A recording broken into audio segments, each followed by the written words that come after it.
The death of Emperor Wu of Han did not bring immediate peace. It brought silence, uncertainty, and a fragile hope that the empire could finally rest. This episode follows what happens after a powerful ruler is gone, when restraint becomes the most dangerous test of all. Emperor Wu of Han died in 87 BCE. He left behind an empire larger than any China had known, but also one exhausted by decades of war and fear. His chosen heir was a child. Liu Fuling was only 8 years old when he ascended the throne as Emperor Zhao of Han. He was the youngest emperor in Han history, too young to rule, too young even to understand the weight of what he inherited. Because of this, real power fell to a small group of regents. Among them was Huo Guang. Huo Guang was a senior court official, known not for military conquest, but for discipline and caution.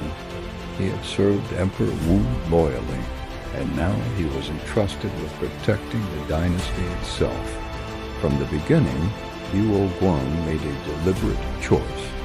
The age of endless expansion was over. Stability mattered more than glory.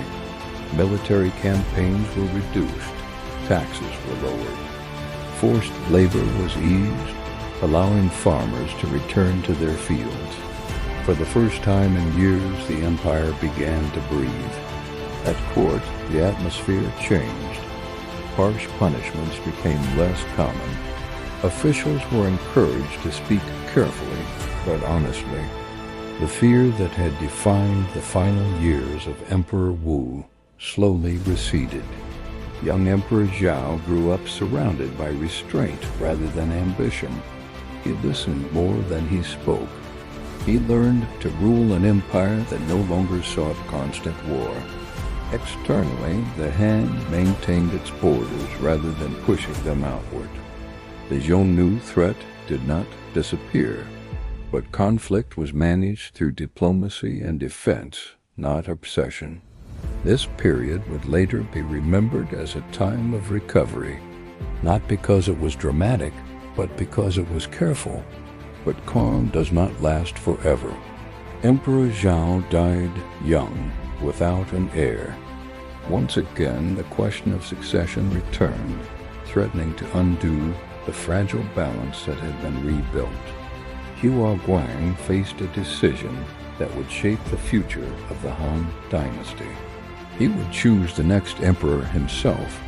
The empire had survived the fire of expansion. Now it stood on a knife's edge, where one wrong choice would send it back into chaos.